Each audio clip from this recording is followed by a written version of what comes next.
अस्सलाम वालेकुम। Welcome back.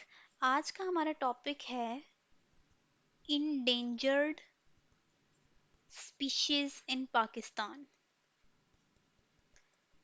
Endangered species कौन सी होती हैं जो नियर टू एक्सटिंक्शन होती हैं, एक्सटिंक्ट होने वाली होती हैं। और ऑलरेडी एक्सटिंक्ट स्पीशीज कौन सी होती हैं जो ख़त्म हो गई होती हैं, जिसके बारे में हम श्योर होते हैं कि उनका लास्ट फैमिली मेंबर भी इज नो मोर या फिर इज डाइड। इस तरह की स्पीशी को एक्सटिंक्ट कहते हैं। ये पीछे आप पढ़ के आए।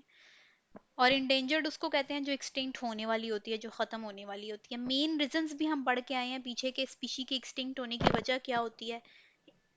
उसका मेन कॉज ह्यूमन बीइंग है। क्यों?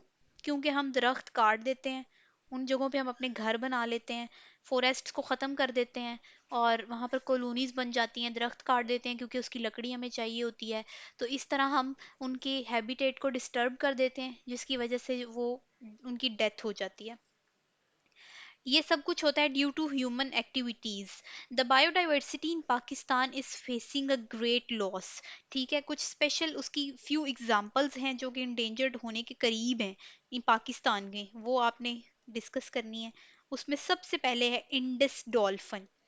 ठीक है, 600 animal of the species of Indus dolphin are left today in Indus river. Indus river के अंदर हमारे पास 600 रह गई हैं सिर्फ। ये आपको एज अ एमसीक्यूज आ सकता है। Population of this species decline due to water pollution, poaching and destruction of habitat. अब आपको पता है कि आप इंडस्ट्री का गंदा पानी, सिल्टेड वाटर जो है उसमें केमिकल मिक्स हुए होते हैं, वो इतना पोल्यूटेड होता है कि उसको हम हमारे पास कोई जगह नहीं है कि हम उसको कहाँ फेंकें। वो लोग ऐसे ही फेंक देते हैं नहरों में, समुद्रों में, दरियाओं में। अब दरियाओं में, समुद्र, जाहिर बात है, अगर हमारी खाने वाली चीज में कोई जहरीली चीज मिल जाएगी तो दैट विल कॉज डेथ ना। तो इस तरह वो उसमें फेंक देते हैं, समुद्रों में, दरियाओं में। तो जिसकी वजह से वहाँ का इन्वायरमेंट ख़राब हो जाता है। जानवर जो होते हैं, मछलियाँ, इंडस डॉल्फिन, वो उसको खाती हैं या उनको खाने की चीज़ नहीं मिलती, जिसकी वजह से उनकी वो डेथ हो जाती है और वो उनको बचाने के लिए कुछ किया नहीं जा रहा, जिसकी वजह से वो एक्सटिंक्शन की तरफ जा रही हैं। अगला पॉइंट है हमारे पास मार्को पोलो शीप। अब ऊपर ये पॉइंट डिस्कस किया ना हमने, इंडस्ट्रियलाइजेशन, तो ये भी देखें डायरेक्टली इनडायरेक्टली ह्यूमन से ही रिलेट कर रहा है।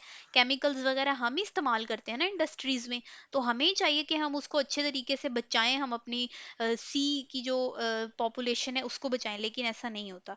अगली है मार्को पोलो शीप। ये mostly found in Khunjerab national park. ये आपसे पूछा जा सकता है कि ये कहाँ होते हैं।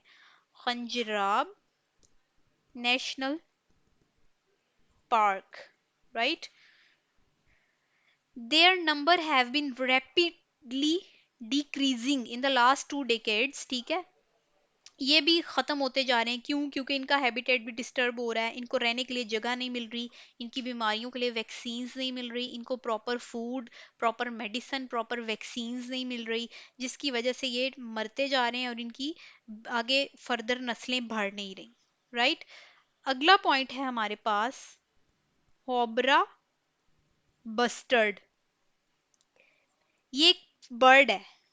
This is a bird that flies to Pakistan in winter. ये अब आपको क्वेश्चन आ सकता है कि ये पाकिस्तान में कब फ्लाई करता है?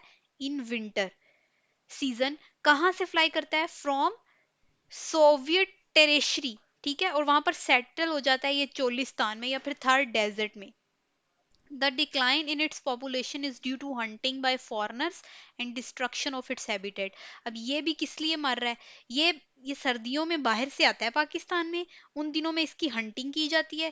पहले ही वो बेचारा यहाँ पर मेहमान आता है, उसको मार दिया जाता है, उसकी हंटिंग की जाती है, या फिर उसके जो रहने की जगह है उसको डिस्टर्ब कर दिया जाता है, जिसकी वजह से ये मर जाता है। ठीक है, आपके पास एक और बॉक्स है आपकी बुक पे, markhor is the national animal of Pakistan. ठीक है, ये आपको एमसीक्यूज आ सकता है कि पाकिस्तान का नेशनल एनिमल कौन सा है? मारखोर। इसके बड़े बड़े सींग होते हैं ऊपर, जो है ना सर के ऊपर। चकोर जो है, चकोर, ये आपके पास नेशनल बर्ड है पाकिस्तान का। ये दो वेरी इंपॉर्टेंट एमसीक्यूज हैं आपको जो पूछे जा सकते हैं। What is the national animal of Pakistan?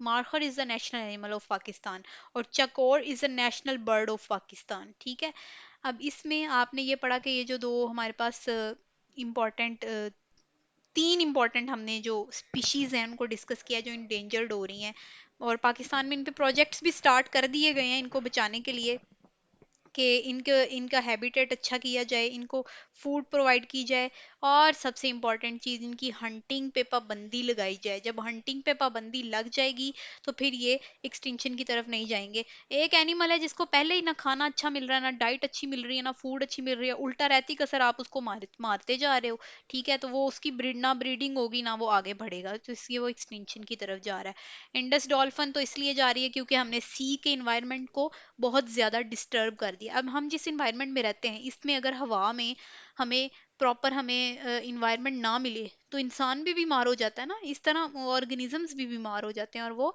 फिर जब उनका कोई इलाज नहीं होता तो फिर वो डेथ की तरफ चले जाते हैं। तो ये सारे इंपॉर्टेंट पॉइंट्स आपने याद रखने हैं कि कौन सा ऑर्गेनिज्म कौन सी स्पीशी कहाँ पर मौजूद है, उसका नंबर, उसके नंबर कितने वो नंबर्स में है, उसकी तादाद क्या है, वो क्यों एक्सटेंशन की तरफ जा रही है, ठीक है। एक बर्ड के बारे में डिस्कस किया गया वो भी आपने याद रखना है, और यहाँ पर आपका सेकंड चैप्टर जो है वो कंप्लीट हो जाता है। कुछ इंपॉर्टेंट टर्म्स आपके इस चैप्टर में यूज हुई हैं जो हमने सारी साथ साथ पढ़ी भी हैं, जैसे उसमें बायोडाइवर्सिटी की डेफिनेशन है, डिफोरेस्ट्रेशन की डेफिनेशन है, इंडेंजर्ड स्पीशी और एक्सटिंक्ट स्पीशी की डेफिनेशन है, प्रायन है, वायरॉइड्स हैं, स्पीशीज है, एंड सोयल ओरिजिन हमने पढ़ा है, ठीक है, ये प्रोटिस्टा किंगडम्स के बारे में हमने पढ़ा है। इन सारी चीज़ों को आपने वर्ड बाय वर्ड याद रखना है, ये पेपर में इसी तरीके से आपसे पूछी जाती हैं। अब इंशाल्लाह ताला नेक्स्ट लेक्चर में हम अगला चैप्टर स्टार्ट करेंगे, हमारा ये चैप्टर हमारा यहाँ पे कंप्लीट हो गया। टेक केयर, अल्लाह हाफिज़।